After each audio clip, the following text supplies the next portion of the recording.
Dans cette nouvelle vidéo, j'accompagne un abonné à vendre sa voiture. Il te mettait une grosse dalle de Saint-Ofer. Ouais, son petit tempérament. Et la fourchette, elle est entre 10 et 30 000, super. Hey salut, c'est le Garage J'encaisse. Nouveau slogan pour cette nouvelle saison. Le Garage J'encaisse, la passion n'a de cesse. Alors dans cette nouvelle vidéo, j'accompagne un abonné à vendre sa voiture. Je vais vous donner mes conseils de professionnel de la vente de voitures de collection pour accompagner justement un particulier. Et là en l'occurrence c'est une magnifique R5 Alpine. Notre ami Bernard. Bonjour. Bonjour. Bonjour à tous. Alors Bernard, c'est un abonné un peu particulier Bernard. Bernard je l'aime bien. Il nous a acheté la 205 GTI. Si tu es abonné au Garage J'encaisse et que tu as suivi toute la saga de la 205 GTI, la sortie de Grange, les premiers essais avec Jimmy, l'expertise avec le grand Mendes, et ben là tu as le nouveau propriétaire de la 205 GTI, Bernard. Content? Ah, très content. Un homme heureux. Revenu à la 205. C'est ton truc la 205 Comme GTI. toi, je suis un fan. C'est ce qui nous a réunis, c'est pour ça qu'on se revoit aujourd'hui. Donc tu as la 205, il faut faire la place dans le garage. Un petit peu. Tu te sépares de ta R5 Alpine. Voilà. Dans cette vidéo, on va faire les différents aspects de la vente d'une auto de collection, enfin d'une auto normale, hein, parce que à mon avis, ce que je vais mettre en place ici, ça peut aussi t'aider toi à vendre ta voiture de tous les jours, hein, parce qu'en fait, la première chose à faire, c'est la mise en valeur du produit. C'est mettre le produit sous son plus beau jour en fait. C'est logique. Bah là on va faire une expertise parce que je la connais pas la voiture, donc on va faire le tour. Moi je sais d'expérience, je connais un petit peu les défauts de cette voiture là sont essentiellement axés sur la corrosion. Voilà, ces autos là elles n'étaient pas traitées anti-corrosion et il y a vraiment des nids à rouille sur ces voitures là. Donc on va faire le tour des endroits stratégiques de cette voiture pour surveiller à ce qu'elle soit bien, mais je n'ai pas d'inquiétude, tu l'as fait avant moi je pense. Un petit peu. Tu connaissais les défauts avant de l'acheter. La R5. Ensuite, tu vas nous dire un petit peu, toi, l'aventure que tu as vécue avec cette voiture, depuis combien de temps tu l'as, ce que tu as fait dessus, pourquoi tu la vends. On le sait, il faut laisser de la place à la 205, car vous le savez, si vous avez regardé la vidéo, la 205, il y a un petit peu de travail à faire dessus. Beaucoup plus que sur celle-là. Voilà, alors, mais c'est là, ouais, c'est là, par contre, il y a, a priori, voilà. tu ne trouves plus rien à faire. Non. Donc, tu es arrivé au bout du cycle de Exactement. cette voiture. Déjà, il n'y avait pas grand-chose à faire. Ouais. Et là, il n'y a plus rien à faire. Là, il n'y a plus rien à faire. Donc reste jusqu'à la fin de la vidéo, parce qu'à la fin de la vidéo, on te donnera le prix. Et là, on est parti pour faire le petit tour avec Bernard de la voiture. Alors, on parlait de la corrosion. Donc là, on voit sur ta voiture, Bernard, qu'elle est vraiment nickel en carrosserie. Il n'y a pas de défaut. Et les quelques défauts qu'il y avait ont été complètement repris lors de la restauration. Toi, tu as déjà acheté cette voiture restaurée. Moi, je l'ai acheté dans cet état. Parce que s'il y a une chose qui est à peu près sûre, toi, par exemple, c'est qu'une R5 Alpine d'origine, elle ne peut pas être dans cet état-là. Non, 45 ans, c'est pas possible. Ouais, et puis c'était la tôle qui corrodait. Ouais. C'était fait cheap hein, à l'époque, hein, c'était des voitures pas chères. Alors je regardais tout à l'heure, il disait qu'il y en a eu 30 000, 40 000 je crois. C'est très étonnant, ça m'étonnait parce que du coup, il n'y en a plus du tout de ces voitures-là. R5 Alpine Turbo, 23 420 et R5 Alpine 56 000. 56 000. Il y a plus une... Ouais, 56 000, un truc de fou. R5 Alpine de 76 à 81. Alors toi, c'est une 81. C'est les toutes dernières 81, voilà. Avril 81. On le reconnaît au premier coup d'œil grâce au siège. Voilà. Qui n'ont plus les sièges d'R12 Gordini. Non. Et le ils ont bien R5 TS, c'est vraiment la même finition que la R5 Alpine Turbo. Voilà. Et la R5 Turbo 2 du coup, puisqu'on a les mêmes sièges à l'intérieur. Voilà. J'aime beaucoup la couleur. Moi aussi. Ça change. Moi aussi. Voilà. C'est très beau cette couleur. Et c'est vrai que ce velours rouge, et donc ça nous rappelle le liseré rouge des portes et du logo effectivement A5. Alors il y a une chose à savoir aussi sur ces petites R5 Alpine. La concurrente c'était la Golf GTI, elles sont sorties toutes les deux ensemble et que ces deux autos elles ont ouvert le petit segment des citadines sportives. Et ces deux autos hyper mythiques pour ça d'ailleurs. Donc après chacun choisissait son camp, ou l'allemande ou la française. C'est vrai que nous en France on est plutôt la 5 Alpine, bien qu'on aime bien la GTI aussi. Hein. Tu disais tu l'as eu hein, la Golf. Hein. Ah, j'en ai eu plein, oui. T'en as eu plein en plus? J'en ai eu plein. 1600 boîte 4, donc petit feu, petit pare-choc. 1600 boîte 5 et 1800 boîte 5. Et j'ai eu la chance d'acheter une Rabbit GTI en 83, neuve. Donc, je me suis égaré. On voulait parler donc de la carrosserie, de la corrosion sur cette voiture. Alors, il faut savoir que la corrosion se niche généralement dans cette partie-là. Les R5, hein, toutes, hein, que ce soit les Alpines ou pas les Alpines. Le bas du coffre. Alors derrière, on voit que cette voiture, tac. Là, celle-ci, on voit que l'aile est bien d'origine. Par contre, celle-ci, on voit bien que l'aile a été changée. Donc, ça doit vouloir dire, effectivement, que cette aile-là était certainement corrodée à cet endroit-là. ou peut-être même des fois ça remontait jusque là. Il y a certaines personnes qui vont nous dire ouais, l'aile a été changée, c'est structurel. Admettons. Mais c'est surtout que au moins ça a été bien réparé. Voilà. Parce que sur ces petites autos qui coûtent pas cher, il fallait quand même se rappeler que les mecs qui t'emplâtraient là ils te mettaient une grosse dalle de Saint-Ofer, ils te refaisaient la petite arrête vite fait et la corrosion elle était cachée comme ça. Et elle était dedans. Et voilà, elle était dedans et la voiture continuait à pourrir. Alors que là, on peut voir que effectivement, bon ok, c'est structurel. Là, elle a été changée, c'est même sans aucune discussion puisqu'il y a le joint de sertie. Mais au moins, elle est bien réparée. Elle est réparée avec de la tôle. Comme ils font les anciens. Ça sonne pas la grosse dalle de béton. Bon. C'est plutôt encourageant, c'est-à-dire que la personne qui a restauré cette voiture a quand même fait le travail comme il fallait. Après, on voit bien effectivement aussi que les ouvrants sont ajustés. Ça fait plaisir. C'est pas ce qu'on appelle communément dans le jargon une merguez, c'est-à-dire une auto peinture sur merde égale propreté. Ouais. Là, on est sur une auto où on voit que la carrosserie, ils se sont penchés sur le sujet pour que ça soit fait et bien fait. Et ça fait plaisir. Donc, elle a des petits défauts parce que c'est toujours pareil sur ces vieilles autos. Si on se penche dessus, on va toujours trouver un petit défaut. Mais là, on note que les alignements... Alors, il a un poil décalé par là parce que celui-là est un peu plus large. Mais franchement... au moins c'est régule. C'est une belle petite auto. Moi j'aime bien, j'attends de l'essayer parce que je ne l'ai pas encore essayé. Elle fait plaisir. On voit qu'elle est soignée et la sellerie est vraiment incroyable. Là c'est... Vas-y, mets-toi. Ouais, on peut enlever. Voilà. Attends, la moquette est comme... Alors ça a dû être changé peut-être. Non, tu crois que c'est les moquettes d'origine? Non, je pense que c'est neuf ça. Ouais. Hein. Ah, elle a bien son numéro de série. Ouais. Tapé, comme quoi, fais voir. Et ouais, avec les logos et tout. Ouais. Les losanges. Voilà, on voit bien les planchers. En plus les planchers d'origine. Donc là, on voit ça, c'est la partie d'origine. Ça, c'est le joint de sertie, ça a l'air d'origine aussi. Ça, la petite pochette d'origine de la voiture, ça fait rêver. Hein. Pochette Renault. Putain, ça, j'avais pas vu. Voilà. Ah ouais. Renault 5 et le... Et c'est pas des refables, c'est des origines. Ah non, c'est les origines. Ah ouais, c'est bon, j'aime bien quand ça fait ça. Ah ouais. Avec le fonctionnement de la voiture. Voilà. Et toi, tu me disais donc du coup là que la dernière chose que tu avais fait dessus, c'était réparer les compteurs. Voilà, bah, pas les compteurs, mais les petits manos, d'accord. Les deux manos étaient pas non fonctionnels, donc on a refait des branchements et aujourd'hui tout fonctionne, que ce soit la pression d'huile et le voltmètre. D'accord, ok. Tout est fonctionnel aujourd'hui, toutes les lampes fonctionnent. Tout fonctionne. Tout fonctionne. Le contour, le compteur, le chauffage aussi. Le chauffage aussi. Mieux que sur la 205. Mieux que sur la 205. Toi, je pose les yeux là, j'aime bien la carrosserie, les soudures sont bien nettes et tout. Elle est pas bidouillée cette voiture, ça fait vraiment plaisir parce que entre la corrosion et les pilotes débutants qui les entouraient autour des arbres, les autos elles ont quand même souvent vécu et on voit que celle-ci elle est vraiment fraîche quoi. Tu connais son kilométrage, tu as une idée de... Alors non, compteur elle a 56 000. D'accord, bon elle a au moins 156 000 mais elle peut avoir 256 000. Non, j'en sais pas parce que c'est un compteur 6 chiffres. C'est un compteur 6 chiffres, ouais. Donc non, du coup tout est beau, il n'y a rien de cassé. Ça fait plaisir. Le ciel de toit, regardez les gars, il est bien d'origine en plus parce qu'on voit qu'il y a une petite trace d'humidité mais il est bien d'origine. La sellerie derrière elle est nickel. Bon on va aller voir ce qu'il y a sous la bête, sous le capot. Donc là, on a le fameux Cléon Fonte 1394, 1397. Dites-nous en commentaire, les gars. 93 chevaux, oui. 93 chevaux, ça pousse. Ça pousse. Donc on voit que les joues d'ailes ont été refaites, mais ils ont gardé le code peinture d'origine. Ouais. Voilà, donc toi, tu disais, tu as refait le train avant. J'ai refait tout ce qui était à refaire au niveau rotule du train avant et les deux biellettes de direction. Parce que les rotules étaient un petit peu fatigués, les caoutchoucs étaient c'est normal. C'est normal, hein, c'est de l'usure traditionnelle. Tu as fait des durites d'eau aussi, tu m'as dit? J'ai changé une durite d'eau. J'ai retrouvé une durite pour l'arrivée d'air, même si dans le sud on n'en a pas franchement besoin. Ah oui, donc ça, chercher l'air chaud, oui, exactement. On prend l'air chaud au-dessus des collecteurs. D'accord, alors ça c'est pour démarrer à chaud du coup? Non, c'est pour éviter que le carbu givre. Bon, mais écoute, je pense qu'au niveau du tour de la voiture, de présentation, moi j'ai rien vu qui m'a choqué en termes de réparation One Again Beast to Fly. Je la vois bien saine, hein, franchement, il n'y a pas de choses qui me choquent, effectivement. Comme tu as tout mis neuf, c'est impeccable. Tu sais combien tu as fait de kilomètres toi avec? 1000.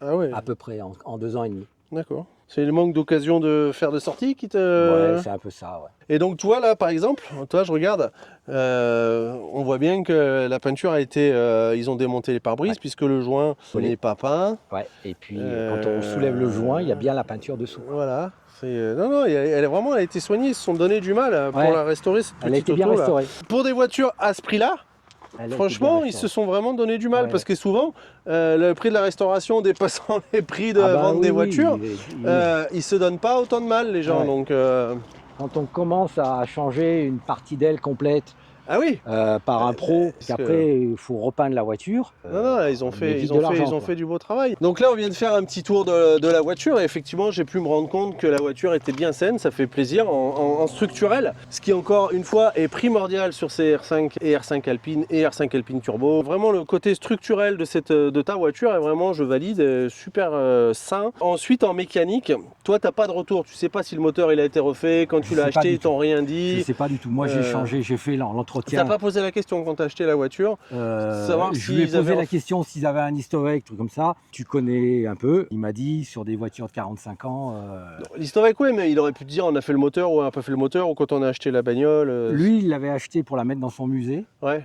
Il l'a gardé 4-5 ans. Bah après, il faut faire de la place, comme tout le monde. Voilà, et puis ça allait peut-être pas par rapport au musée qu'il a voulu faire. Je m'étonne, parce que moi je pose toujours la question sur l'histoire de la voiture, le nombre de propriétaires, si on peut essayer de voir, et l'entretien. Ouais. Si le moteur il a été ouvert, pas ouvert, là on ne sait pas vraiment. J'ai posé la question, mais il a éludé, donc il n'a pas posé la question non plus. Il n'a pas eu une réponse franche par rapport à ça. Bah, la boîte de vitesse, moi j'ai passé encore la voiture, le Syncro 2, c'est une maladie sur cette voiture-là. Ça marche. Ce qui est toujours compliqué, c'est de se faire au fait que c'est les bagues, la boîte n'est pas dans l'axe, elle est légèrement décalée, donc la première, deuxième, donc on a tendance à aller chercher la 3 et on se trompe, on va chercher la 5. Enfin, c'est une gestion de boîte qui est spécifique à la R5. D'accord, on verra ça tout à l'heure. Un peu comme les 4L quand on poussait. C'est les années. Ce qui est intéressant sur cette voiture, parce que moi, quand j'étais petit, j'adorais cette voiture. Et toutes celles de mes potes, alors on était sur l'Alpine et l'Alpine Turbo, on avait plus des Alpines Turbo que des Alpines. Elles avaient toutes les deux le même problème, c'est qu'elles finissaient avec des arceaux, des baquets, des jantes Gotti à des ports. Et elles finissaient comme beaucoup dans les arbres, dans les fossés, dans les ceci, dans les cela. Donc celle-ci, elle est passée à côté de toute cette vie un peu tumultueuse, pas d'arceaux, pas de baquet, pas de Gotti, elle est vraiment dans sa plus pure configuration d'origine. Et ça fait vraiment plaisir à moi, à toi et au prochain collectionneur qui va acheter cette voiture. Elle est comme on aime, quoi. Bon, bah tu connais le slogan du garage en caisse. Les essais, c'est fait pour essayer. Donc on va mettre les caméras à l'intérieur et puis on va aller sur notre petite route qu'on aime bien pour descendre à Céreste et se faire plaisir à voir un peu comment ça marche cette petite auto. Donc, qui est dedans. Voilà. Vapeur lock, il fait chaud, la voiture est chaude. Il n'y a plus d'essence dans le carburant. J'ai changé la pompe à essence. Voilà, toi, mais c'est le talent, ça. Oui, alors, son petit tempérament, la 3, c'est pareil, il faut la chercher un peu. Je me fais doucement à la bête, les gars. Assurez-vous, aucune voiture de sport ne sera maltraitée pendant cet essai. Le coup du carburateur, c'est rigolo. Les amortisseurs, ils avaient été changés, je crois, par l'ancien propriétaire. C'est 4 Bichstein, mais 6. S'il est juste le compteur, on est déjà à 80, toi. Après, il va bien, facile. La voiture est en 165, elle devrait être en 155, mais on doit être à 5% près. Alors, ce qu'il faut voir, c'est que la voiture fait 93-95 chevaux, mais pour moins de 800 kg. 800 kg. Donc on est à un ratio de plus de 100 chevaux-tonnes, ce qui est quand même pas mal. Une autre citation du garage en caisse. C'est des voitures où si tu as le talent derrière le volant ou tu as un accident. Toi, il n'y a pas de correcteur de rien du tout. C'est l'homme contre... Voilà, c'est l'homme et la machine là. Bon, allez, on va se faire. Oui, deux. Il faut vraiment faire gaffe. Regarde, bonsaï. Alors là, c'est un coquet, c'est facile, tu l'envoies là-bas. Par contre, le 5.4, c'est avec précaution. Et alors toi, je suis content parce que je me rappelle de ce petit châssis de R5 parce que j'en ai eu quand j'étais petit. Et c'est vrai que c'était compliqué à faire tenir par terre. Toi, tu sens que la voiture, elle est légère. Tu sens qu'elle est sur des petits pneus de vélo comme ça. Alors là, c'est là maintenant, hop, 4. Là, tu la pousses bien comme ça en fait. Là, il faut faire attention, c'est un coup à faire un sur-régime quand même. Un petit peu, 5.2, 5.2, il faut bien faire gaffe. Donc voilà, je me souviens là, je suis en train de prendre la dimension, parce que quand j'essaye des 5 turbo, le cul est tellement large, les pneus sont tellement larges que la voiture elle est posée par terre. Mais là, celle-ci, là, tu sens que c'est très très fin, très léger, et c'est aussi ce qu'on apprécie Donc la 4, on la descend, normalement, il voilà, n'y a pas d'embrouille. Et voilà, son petit tempérament. Hein. Ah oui, oui, c'est super joueur.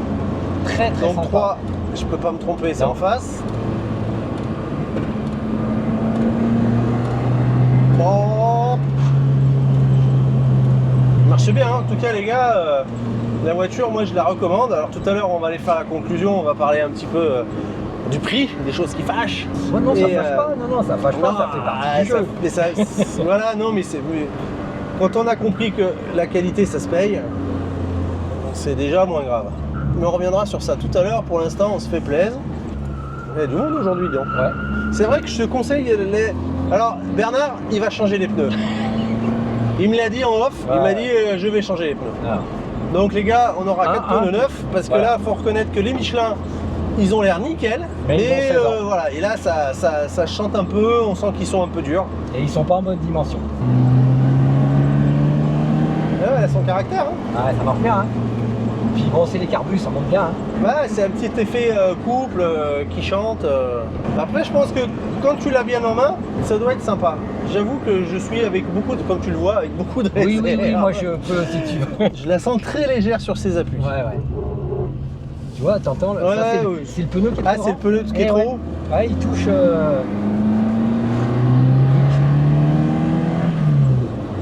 Ah, voilà, là, 2, 3. One eternity later. T'es en 3 là. Ça y est. Je suis en 3. Ouais. On a trouvé la 3. Allô, la 3. Après, toute la voiture, elle est vraiment top, quoi. Tu le sens, il n'y a pas de jeu dans le train. Du coup, tu l'as fait. Il n'y a pas de jeu. Elle a le moteur qui répond bien. Elle tient bien par terre. Après, c'est moi qui fais la. Légèrement. Faut pas que tu ailles en face. Légèrement sur ta droite. Ah, bouge pas. Ah, bah, donc là, on est en 2. Ah oui, c'est parce qu'on était en 2. Je pensais que j'étais en 4. C'est pour ça que je l'ai envoyé avant. Donc là, du coup, je la décale. C'est pas vrai ça. C'est la roulette. 5, 3. Bon, on a compris les gars, le Bernard il va nous changer les petites rotules du levier parce que. Et je veux tellement pas faire de sur-régime que voilà, j'y fais super attention. Encore une fois, aucune voiture de sport n'est maltraitée pendant nos essais. Mais ma conclusion, après avoir passé 2 heures avec Bernard autour de sa voiture, c'est qu'elle me plaît bien. Elle est saine, elle marche bien. Et comme je dis souvent, en fait, il faut avoir acheté des voitures qui ont été aimées. Tu vois, parce que quand on a aimé, on l'a entretenu. Et là, on sent que Bernard, il aime sa voiture. Et je pense que la personne qui l'achètera, ça sera aussi quelqu'un qui va l'aimer. Ouais, parce qu'on n'achète plus ces voitures pour le paraître. C'est le coup de cœur, quoi. Voilà, c'est la bouille de la voiture. C'est le côté sympathique de la voiture. Et le côté sympa du carburateur qui donne un petit peu de couple, de tempérament.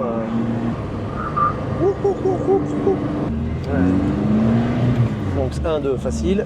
C'est sur le 2, 3 et sur le 5, 4 que c'est. Donc 2, hop, 3. Voilà. 3. T'as vu? Bien décomposé. Oh, ouais.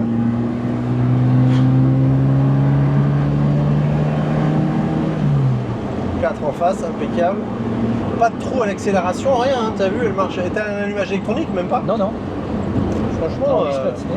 Donc on vient de finir cet essai, on arrive au bout de la vidéo. Je reprends mon fil de marchand de voiture. Donc état des lieux du véhicule, c'est fait. De l'histoire, on a vu depuis le temps que tu as la voiture, comment tu l'as acheté, dans quel cadre. L'essai routier, c'est top. Donc maintenant, effectivement, il faut positionner, et c'est là que c'est très important, positionner le prix de sa voiture sur le marché. On a tous le même réflexe. Bon coin, la même... Hop, et là on voit la même, 25, 28, 32, 18, 24. Donc du coup, comment positionner sa voiture par rapport à tout ça? On a tous, et moi le premier, quand j'ai mes voitures, quand c'est les voitures des clients c'est différent, mais quand c'est les miennes, je les vends toujours plus cher que les autres. C'est normal, elle est meilleure. Et ben ça marche pas. Ah! Ça fait 30 ans que j'essaye, ça fait 30 ans que j'y arrive pas. La méthode à suivre, c'est la méthode que je conseille donc à mes clients, à savoir que quand il y a la même voiture que vous dans le bon coin, à un prix, tout le monde dit « Ah, c'est ça le prix que ça se vend ». C'est là qu'est l'erreur. Ouais. Si elle est en annonce, c'est qu'elle n'est pas vendue. Et si elle n'est pas vendue, c'est que ce n'est pas le prix que ça se vend. C'est le prix que ça s'affiche. Donc, on les voit entre 20 et 30 000 ces voitures. Voilà, la fourchette, quand elles sont saines. Sinon, entre 10 et 20 000 quand elles sont avec du boulot. Donc, la fourchette, elle est entre 10 et 30 000. Super. C'est comme il disait Gad Elmaleh, c'est plus une fourchette, à ce train-là, c'est un râteau. C'est très difficile d'estimer le prix de sa voiture. quand on est particulier, parce qu'on a une valeur affective à mettre sur sa voiture. Donc il faut absolument enlever cette valeur affective et rester le plus pragmatique possible. Ensuite, l'état de la voiture, et là on va toucher à un sujet qu'on connaît bien, la 205 GTI. Puisque je t'ai vendu cette grise 11 000 €, oui, qui était une voiture qui marchait, qui était saine, qui avait 220 000 km et qui avait des trucs à faire. Ouais. Donc, je me suis mis partie basse parce que la voiture, bien qu'elle soit saine et qu'elle marche, elle a quand même pas mal de frais à faire, voilà. Que le prix moyen c'est entre 15 et 20, qu'il y a beaucoup de rêveurs parce que même entre 15 et 20, généralement les voitures elles sont pas forcément, et puis elles sont pas forcément plus fraîches que celles que je t'ai vendues. Il l'avait mise à 17 000 dans le bon coin la voiture, la tienne, celle que je t'ai vendue. C'est pour ça qu'elle s'est pas vendue. Donc moi j'ai adapté le prix, l'état de la voiture en fonction du prix du marché. À côté de ça, je suis pas le dernier à vendre cher quand on peut vendre cher. C'est-à-dire que vous le savez, si vous êtes abonné au Garage Jean Caisse, vous avez suivi l'aventure de la 205 GTI que j'ai vendue 45 000 €. Le grand écart, il est grand encore, entre 11 000 et 45 000. Mais pourquoi? Parce que la 205 GTI, elle avait 30 000 € de facture. Par contre, elle était neuve. Donc je me suis fait défoncer maintes et maintes fois sur les réseaux sociaux. 45 000, mais tiens, fou, on a une Porsche pour ce prix-là, on a une Aston Martin. Et vous avez raison, on a une Porsche et une Aston Martin. Il se trouve que la personne qui a acheté la voiture 45 000, il avait envie d'une 205 GTI neuve. Donc je voulais, voilà, faire le tour du prix. C'est très important quand on a une voiture à vendre. C'est bien positionner le prix de sa voiture en fonction de son état, du marché et même peut-être des fois de la saisonnalité. C'est-à-dire que quand j'ai un cabriolet à vendre, là on arrive au mois de mars, je vais pouvoir, j'ai une MX-5 première série NA avec le 1800 130 chevaux. J'ai attendu tout l'hiver dans le garage pour la mettre à ce moment-là, de passer en horaire d'été quand il y a les premiers rayons de soleil pour vendre la voiture. Au mois de novembre, je l'aurais vendu peut-être 1500 ou 2000 € de moins. Donc voilà, il y a tout un tas de paramètres à prendre. Pas juste ouvrir le bon coin et dire voilà, R5 Alpine Turbo, ça vaut 25 000, la mienne elle est plus belle, je la mets à 27. Eh ben non. Que là on a fait le tour, on en a bien parlé avec Bernard et on est tombé sur un prix de 22 000 € en prix annoncé parce que la voiture elle a pas de frais à faire dessus, parce que c'est un modèle rare, parce qu'elle est toute d'origine, et c'est pas si courant que ça à trouver. On peut essayer de spéculer, parce que c'est un terme qui revient souvent, toi, par exemple, dans les commentaires, quand je me fais défoncer. Ouais, tu es un spéculateur. Eh ben non, je suis pas un spéculateur, puisque justement, je veux vendre les voitures, et donc j'essaie de mettre le prix juste par rapport à l'état de la voiture. Et là, je pense que donc on va faire 21 900 €. Comme ça, vous avez déjà gagné 100 balles. T'as quelque chose à dire, Bernard? Non, moi j'ai rien à dire. Non, rien à bon, rajouter, on sélectionnera quand même un passionné. On a envie que ce soit un passionné qui continue à faire vivre cette voiture. Et puis rendez-vous mercredi prochain pour une prochaine vidéo. Salut Bernard. Merci à toi. Je reviendrai.